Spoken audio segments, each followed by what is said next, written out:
Hey everybody, this is the Dr. Dad's coming at you. I've got my main man, Dr. Nick Jensen, with me today. What's up, man? Another day in paradise. I get to see my best buddy from across the pond, or not across the pond, across the desert, across the land.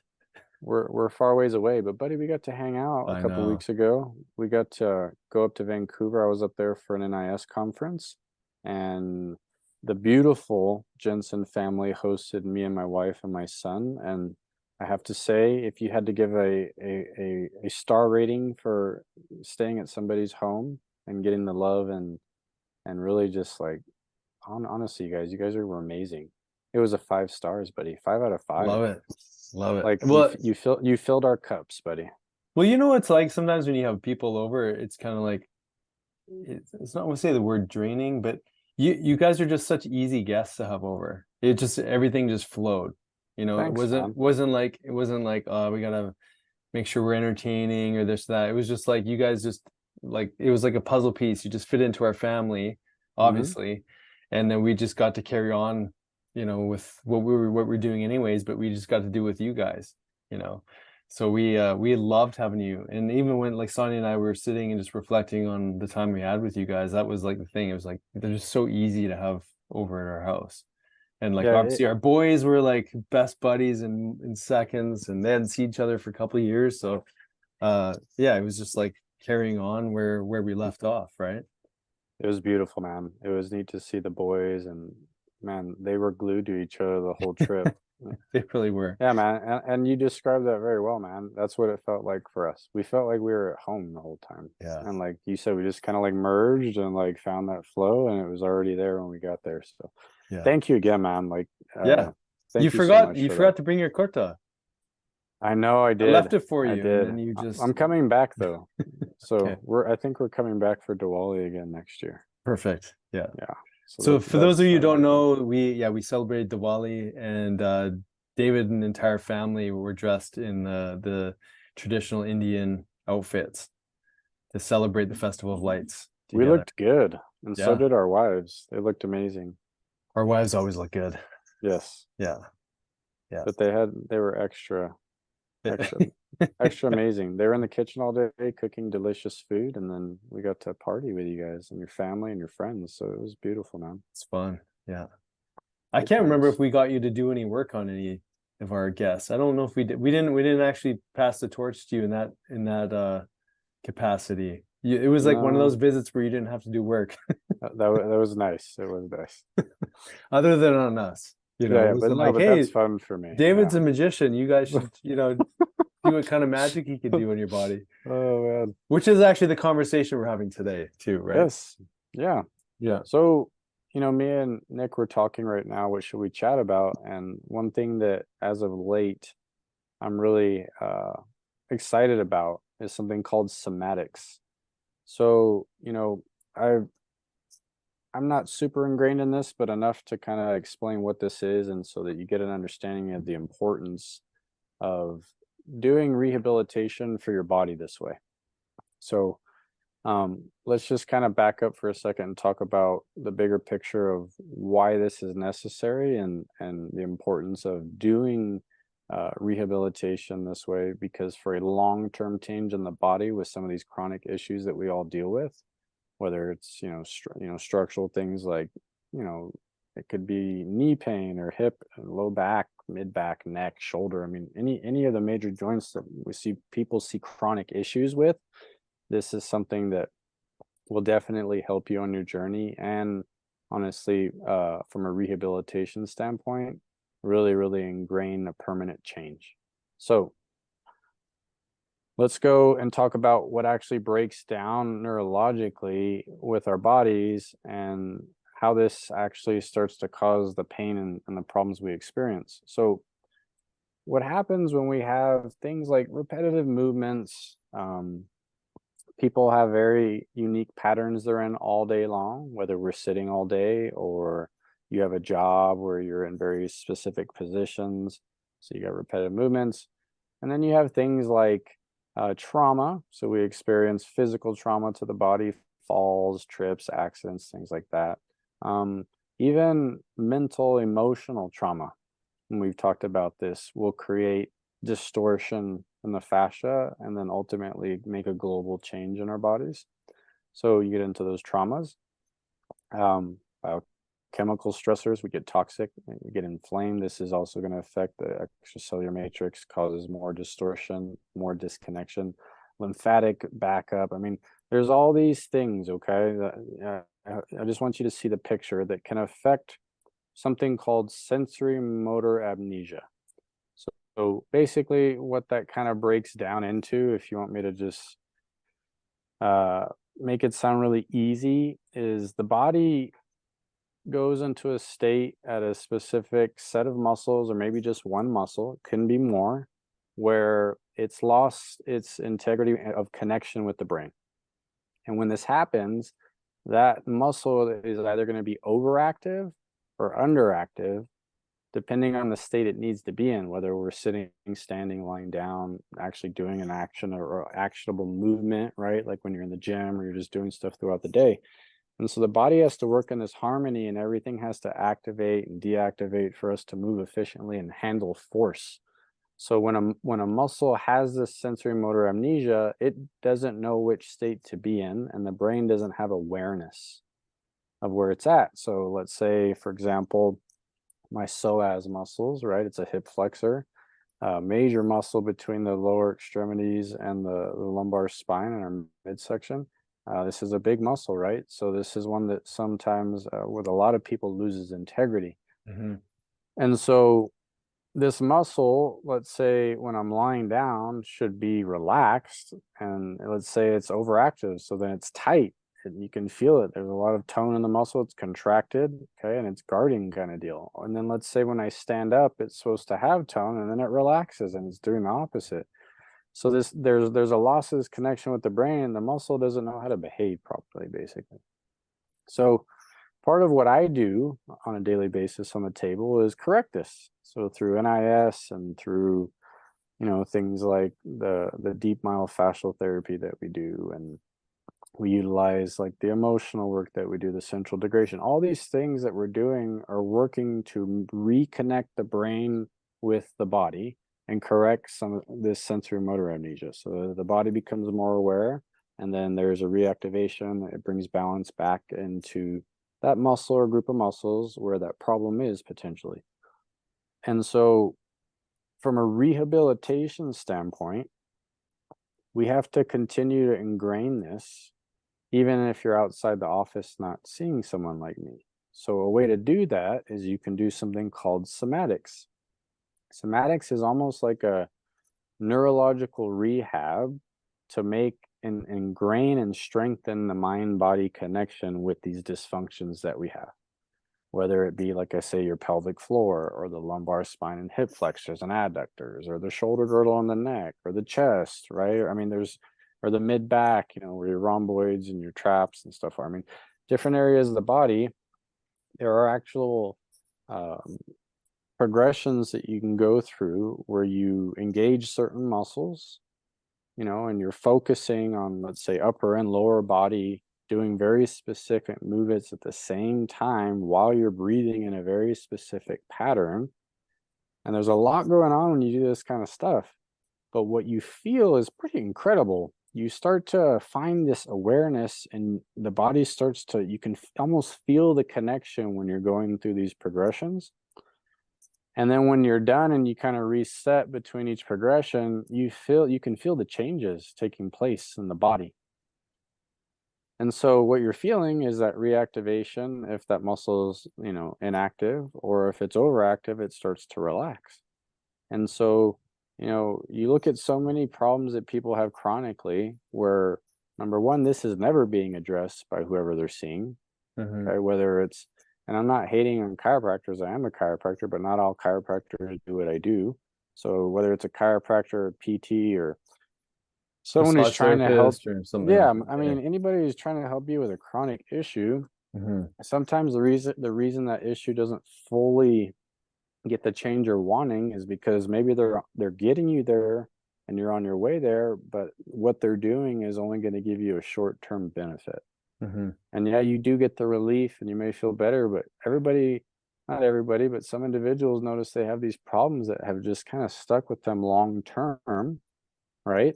And they Yeah. don't clean up. And it's just this chronic nagging thing in the background.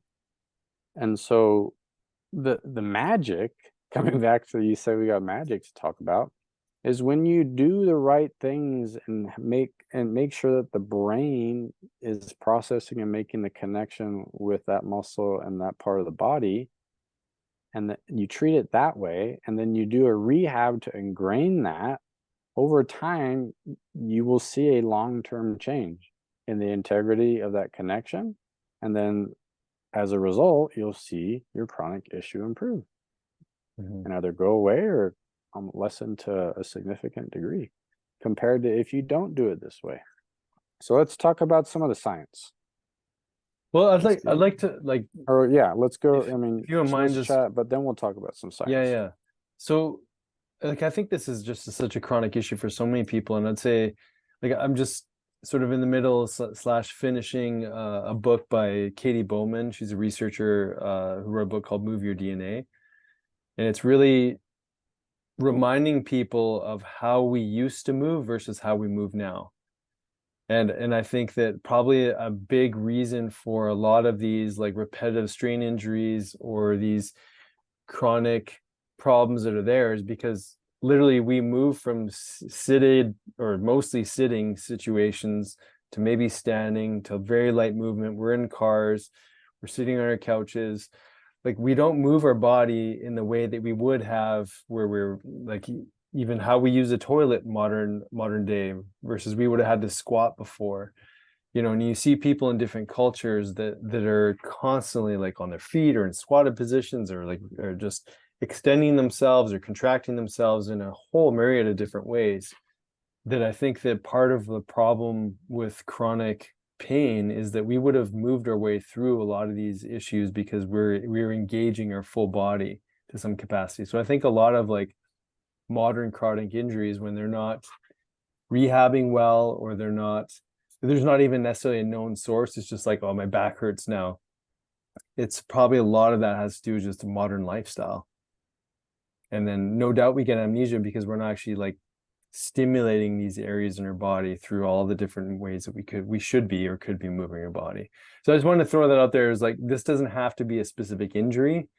This could just be like something that's seemingly shown up out of nowhere as a pain point or a loss of strength or something. So anyways, carry on. Let's jump to the science.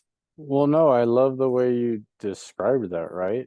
Like, look at all the ways we don't activate our bodies anymore in all these Yeah. different movement patterns, and we're very repetitive, right? And Yeah. then some people don't move hardly at all, like you said. And so, and then look at cell phone usage, for example. This is another perfect example. How many people are like this with their Mm-hmm. chins down, disengagement of their mid to lower traps, Yeah. right? And they're just like this, and they're in complete flexion all day. Okay. So you have something like that that's done chronically now that's going to create massive postural issues, even to where like people think it's just their neck that's going to start having problems. It's going to cause low back pain Yeah. because the more your head moves forward over your body, the more everything loads. Yeah. And so your low back's going to take that all day too, in the middle of your back and your trap. I mean, so you look at these things, right? And then you see the amount of time we spend doing them, like you were talking earlier. And it's no wonder that we have this sensory motor amnesia. Yeah. Because these things aren't used or they're overused, right? And there's no balance to the way we move throughout the day and of a lot of different stuff. So Mm-hmm. so yeah, so then this creates this chronic problem. And so let's talk about why things like, let's say, for example, stretching, like passive stretching, won't correct things like this. So let's go back to the psoas and let's talk about just stretching my psoas. So you can do all this dynamic stretching to work on your psoas where it's passive. You can use tools like they have that So Right, and there's a bunch of tools, buddy. I've seen them all Mm-hmm. on social media, and they're all passive. And it's not to say these can't give you relief and help a little bit, but if you have a really bad issue, these are only going to give like that acute relief, and then it's just going to keep winding back up. Okay, and the problem will will continue. And the reason is because stretching that way will send sensory information only as far as the spinal cord. That info literally just stops at the spinal cord. No connection with the brain when you passively stretch like that. So that's very important that people understand that. Like, it doesn't respond, okay, unless there's, so I'll kind of just take you through that, okay? When a muscle is stretched, the sense receptors within that muscle send information to the spinal cord, okay, to indicate that the length of the muscle has changed. The spinal cord in response sends an impulse to the muscle being stretched, triggering a contraction, right? And it also sends an impulse to the opposing muscle, inhibiting a contraction. So stretching a muscle causes it to respond by contracting. This is counter to what you're trying to achieve when you do a stretch. This is a very basic explanation of a stretch reflex, right? So that's the stretch reflex. But understanding just the neurology of that, it's only going to the spine when you passively stretch. Okay, there's no engagement of your brain. Now there's something called pandiculation, okay? So pandiculation sends new sensory information all the way to the brain. Okay, so what we're talking about when we talk about somatics is pandiculation. So, for example, let's talk about a cat when it stretches its back. Okay, so we've all seen a cat stretch. What does it do? It pushes forward on its front paws, right? And it's contracting its spine. It's not passively trying to stretch the muscles of the spine or the body. It's contracting the whole time. So it's actually activating contracting muscles to stretch that muscle. So this is huge. That's pandiculation. A cat uses pandiculation to stretch. So let's talk about the bigger picture here. So there was or let me finish talking about pandiculation, then we'll go a little deeper. So pandiculation, we're going to get that sensory information all the way to the brain. So when a muscle is contracted voluntarily, so we're activating those muscles, the sense receptors within that muscle send information all the way to the sensory cortex of your brain. Okay, this is important. If that part of the brain does not pick up, okay, that activation when you're stretching, it doesn't make a change in the muscle. And that muscle will still have sensory motor amnesia. And you're not making that full connection that you need to make with the brain and that muscle. Are you following me? Yeah. So this is all giving the brain information, right? So it's sending it to the sensory cortex of the brain, and it's indicating that the length of the muscle has changed, right? In this case, it's shortening, right? Because if you're contracting, you're shortening the muscle. So also at that level of tension, the muscle has increased. So because this information has reached the brain, the muscle can be sensed or felt. So there's this awareness, this mind-body connection, okay? So it's now under your conscious control. So at this point, you can choose to increase, maintain, or decrease the level of contraction. So when pandiculating, you will slowly decrease the level of contraction all the way down to complete rest. But the take-home point is you establish full cortical control over the muscle when you contract it voluntarily. So that's pandiculation. So that's so important that people understand this. So from a rehabilitation place with your body, whether you're stretching or you're just trying to get this sensory motor amnesia to rebalance and find that harmony in our body, it has to be done through pandiculation. You can't do it through passive stretching. That's huge. There's I mean, we had Pax on the call a few episodes ago from Restore Human, and so much of my journey with him has been turning on muscle groups that I didn't realize I wasn't activating certain movements. So just give people an example. We were doing some work. What was some original movement? I might have just been some shoulder presses or different things. And he was like, dude, you're not even turning on your latissimus. It's like, it's not engaged at all. And so we had to do a series of different exercises through contraction in a specific muscle pattern to actually wake up that muscle. Because I could do the movement. Let's say it could even been like in a sort of cat-cow position, and then extending the opposite arm and opposite leg. And I could do the movement. I would be engaging some of the big muscles, but I wasn't actually engaging the back and the other postural muscles that were needed to engage to actually contain and sustain that movement. And it was so interesting. That was just one example, but there's many different examples where he was teaching me how to re-engage my muscle. And so that the strength and the capacity to hold more weight or to push more or to yeah, I mean, that's really where I noticed it, was in just the strength and being able to recruit more muscle. And we talked about this in the fascia kind of talk too. Like, if you can get more contraction, which is, you know, it's essentially a more electrical charge in the body. If you can get more contraction in these across many different muscle groups, you're going to create better circuitry, and that's going to basically give you better brain communication. But Well, I you was handle blown. force, right? You handle Force, force yeah, better. So then there goes, yeah, that's the reason you're in pain. You're not handling force properly. totally. And And so much compensation was happening as a result of that, yeah. and which was leading to different, like, nagging pains. But anyways, Well, that let was me just an well let me example. ask you. So when you're at Restore with Pax, when you're doing these dynamic movements, and let's say like on the lats, was he making you focus on engaging that lat through the dynamic movement, right? Big So you time, had yeah. to actively, Yeah, consciously, voluntarily contract. activate the muscle. Yeah, So whether you're stretching, right, or this is done in a rehabilitation setting, yeah, that has to be done to make a long-term change. yeah, And it's interesting, buddy. Yeah, you still see PTs doing just like regular like lifting, like you're at the gym and they're taking them through specific movements, but they're not telling them to activate and engage the muscle the whole time. I mean, I'm not saying all PTs or chiros. I mean, this goes for yeah, chiros, body workers, whoever. You just see across these professions that this concept is not there.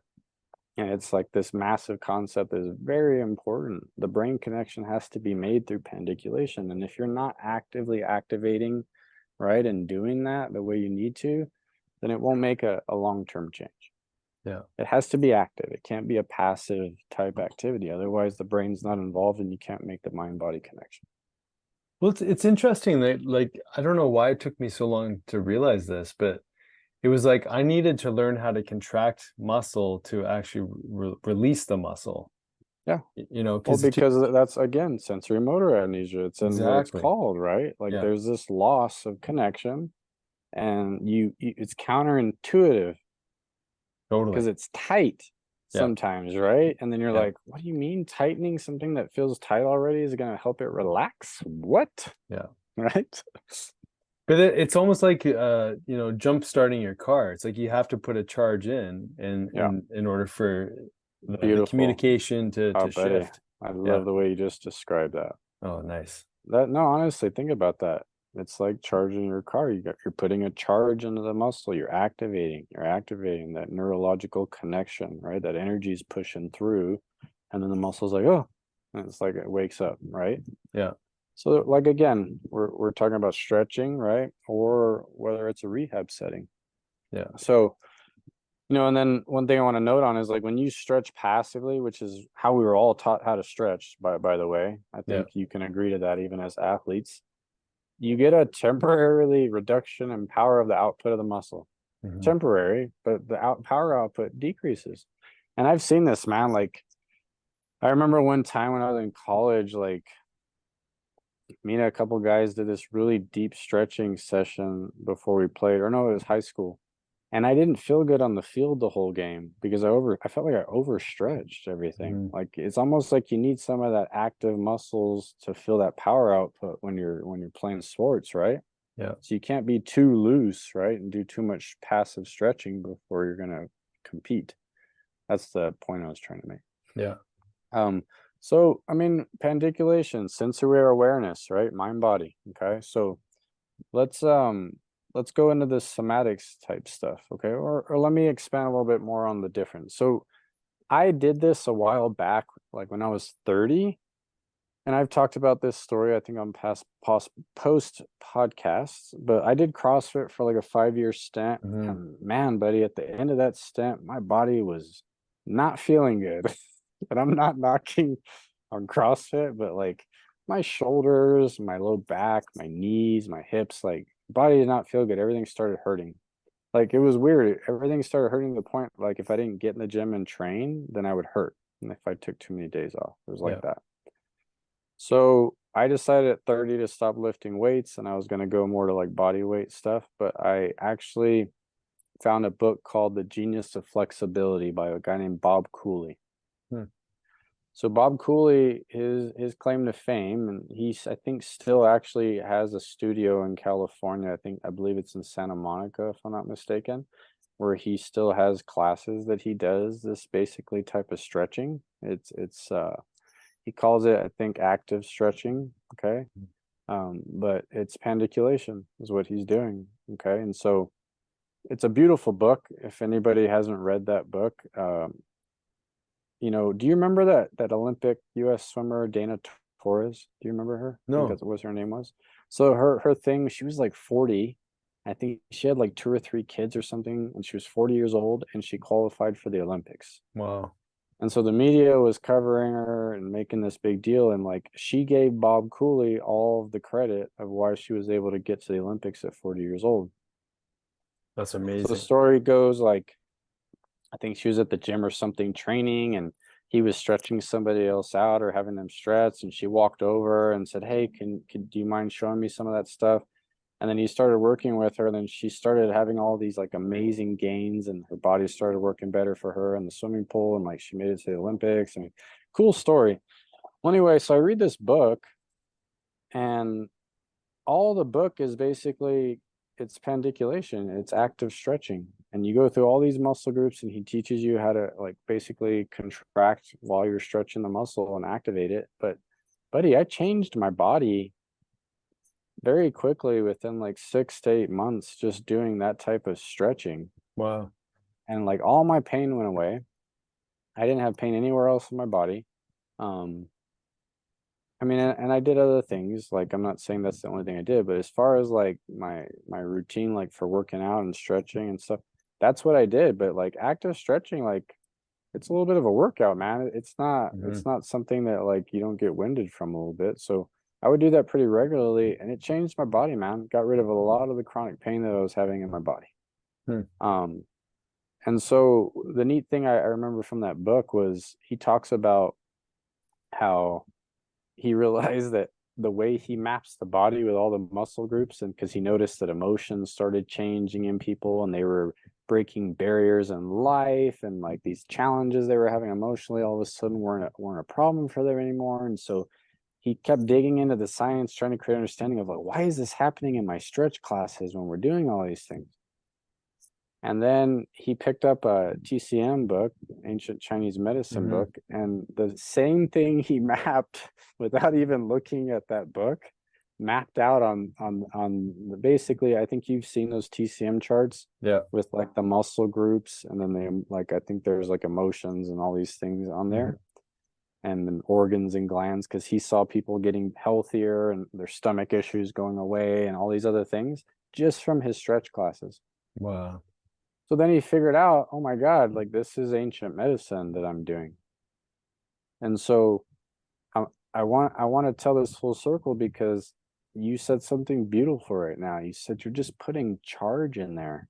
Hmm. When you activate your muscles, whether it's from a stretching place like this or a rehabilitation place, you are pushing energy and lighting up your body. And you're connecting the brain to the body. You're making this beautiful mind body connection.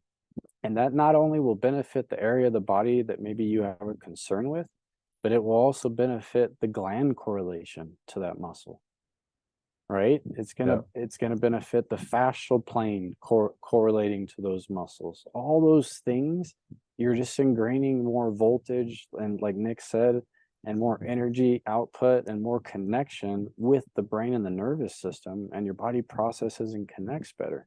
So Hmm. it goes beyond just fixing the muscle, the sensory motor amnesia. It goes beyond that because you're lighting up the rest of the body as well and all those connections. It's awesome, man. You're so good at explaining things in a way that I think people can understand, and it's important to engage this because the amount of people that are walking around with chronic pain and not realizing that they've got way more, faculty than they realize, And this is a huge part of it, because I think it makes sense. It should make sense to people that when you're in chronic pain, things have had to shut down to like decompensate as a result of, you know, the pain signals being there. And so then you're going to get guarding and protection in certain areas of your body. And then other areas you're going to have to relax, while those areas that are maybe in pain are having to contract. And then you're going to get muscle fatigue. Those muscles that are stuck in contraction are going to basically burn out. They're going to lose their charge. They're going to lose, you know, the blood supply. The tissue itself is going to become more contracted. The fascia around it that's containing is going to try to protect it more, because it's kind of like, well, I guess you're not using that area, so we're just going to try to contain it. And it's so interesting how, you know, why we get so rigid in our movements, and then we lose strength, and then we lose mobility, and then we just kind of, we're on this belief system, well, it's just because I'm getting older. It's like that same old thing, like, oh, it's just because I'm getting older. We just believe it. You know, we just believe or buy into that reality. And anytime I've got soreness somewhere, I go right to like, what do I need to reactivate? What do I need to wake up in my body? It's not like, oh shoot, I'm stuck in pain again. And so I engage the area. I'll do my contraction, my hold. I'll do some of the foundational training. I think I sent you some of that training stuff, the power pose, and get that full body sort of restoration or waking up. And I start to bring that into more of my movements. Even here when I'm at my standing desk, and as you're speaking, I'm working on my latissimus. I'm working on the quads. I'm working on the hamstrings. I'm engaging the muscle while I'm working on the posture, and I'm thinking about it, and I'm breathing with it. And I know back in the day when I was doing yoga in the earlier part of my yoga experience, it was more just, how do we get more rubber band like? You know, how do I just get more flexible? And I got so focused on, oh, I got to stretch further. And I didn't really get a whole lot of gains in that until I started to learn how to contract my muscle. Actually, I was doing some just some Kundalini yoga, which I do, you know, each week, and I was doing some posture. And it's funny because I can feel like I probably had less tightness when I was younger, but I've got way better range of motion now. And my ability to reach beyond my toes is better because I've learned how to contract my muscle, the posing muscle, more specifically in these ranges of motion. And so it's been interesting to just see how the body changes as a result of doing some of this stuff. And I don't think I was doing it to the degree that you have been over the years, but I've definitely learned a whole lot more over the last, you know, year and a half or so. Yeah, but you still learn that lesson on that journey that the passive stuff doesn't do it for you, right? Yeah, I mean, you exactly. figured that out too, just like I did. And you know, it's crazy, man. Like, there's so many things that, like, this is the problem.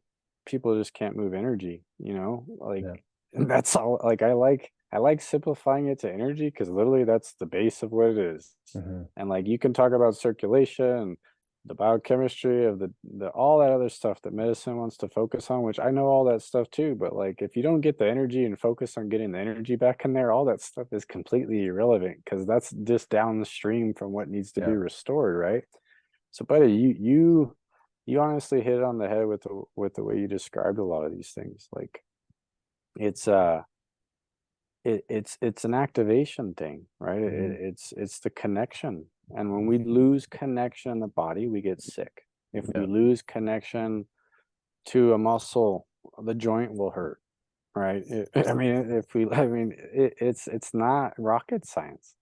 Yeah. And so even when pain is really bad, the pain sometimes is there because you've lost connection so long. The body is throwing a pain signal out trying to tell you, like, I don't even know what's going on there. Like, there's a Hmm. blank spot there for me.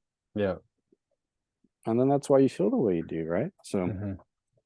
Well, then oh, we'll have to go into this more next time. But I mean, part of the work that you're doing too, it's like you're teaching these things, but you're also helping people reconnect.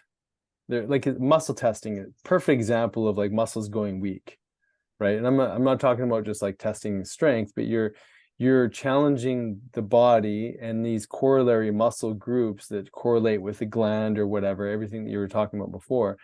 But you can see when you reactivate through NIS, the brain reactivate that muscle pathway or that somatic sensory pathway, the strength comes back on. And so part of the work is like learning how to like contract these different areas of your body, but the other work is, you know, working with someone like you where you can actually help to like turn that switch on and refire that in the brain. Do you want to just say a few Yeah. words on that before we No, I'm close? glad. Yeah. So I'm glad you brought that up. So the way I want people to frame it is we assess where that's happening. So a lot of times when you have problems, what NIS is doing and some of the ways we're mapping the brain in the field now, because we're mapping the field as well, um, it's actually showing us where the sensory motor amnesia and the breakdown is happening. Where basically the loss in connection is happening from brain to body, body back to brain. And so when you're able to map that, it tells you where the problems are existing, whether it's muscle, glandular, right, pathology, like whatever it may be, it's telling you where the problem's existing. So then that helps us as the practitioner, number one, go through techniques like NIS to make sure that we're actually getting a reconnection of that circuitry. And what I work with all day is part of the sensory motor cortex. We work with the postcentral gyrus. That's what we're using with NIS to actually help make this reconnection. Now, the other piece of that, like I'm talking, is like, so I'm doing that on table time. And whether we're doing that through NIS, central integration for emotional stuff, whether I'm working on the fascia, like we talked, whether I'm addressing lymphatics, uh, whether I'm adjusting the spine, all of these things are contributing to removing interference, right, from the nervous system and making the connection. Now, what we're talking about today is what you do in between seeing somebody like me to ingrain the work that I'm doing. But if you don't know where you need to focus it on, you'll be lost. So my job is to help people and give them the homework in between visits with me of, hey, I need you to work on your pelvic floor. And we're going to do somatics on your pelvic floor, or we're going to work on your hip flexors and your low back, or we need to work on your shoulder and neck. Or, I mean, I know where they need to start focusing their attention to because I can map and figure out where the problem's existing, start making the corrections passively in the office that will start jump starting them, and then they ingrain it with things like somatics.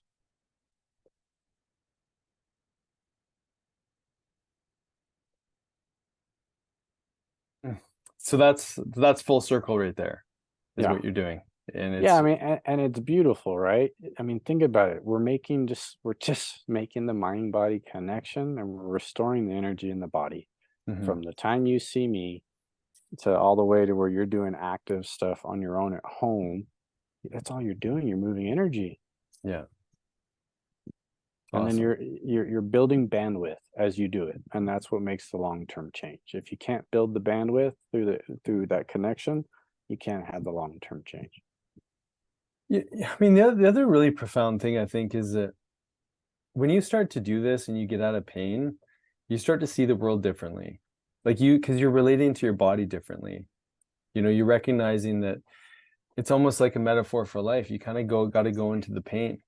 You got to go into the discomfort. You got to contract. You got to, you know, find different angles within the pain.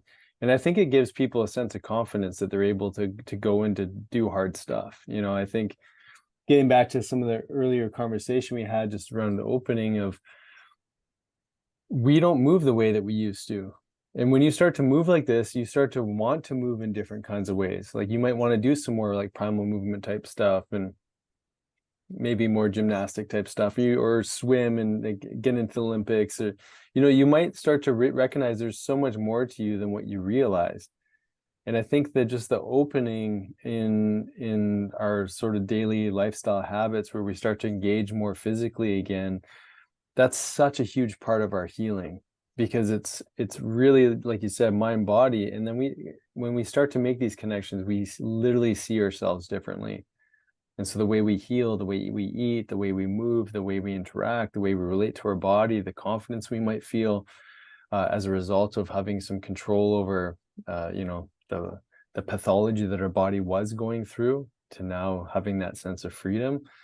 Uh, I mean, it's literally life changing. I mean, I feel like working out with PAX and engaging my body in new kinds of ways has given me so much new insight into my own body and what I'm capable of, and new goals for myself that I didn't necessarily have to think about or didn't didn't think about before. So I think it's such important work that people need to do for themselves, to wake up more, to find that freedom within. And the magic of that, man, is I love it the way it was described. I'm gonna give it a different picture from an energy place. All we do all day is process data. We're sensory, right? We're just pulling in data from the field all day long. And then we have to process that, right? Through our energy systems, through our nervous system. So what happens, man, is when there's too much sensory distraction, there's too much data overload, and we can't process that data. That's because there's a loss of the mind-body connection. There's not enough power output to process that data. So when you ingrain and strengthen that mind-body connection, you have more power output, you have more bandwidth, and that means you have more of an ability to process data from the field. And when you can do that, your body's in harmony, man. And like you said, your reality is different, your state's different, like life's better. You have a better connection with your body and you want to move different and you're happier and you feel better and all these things just get better for you.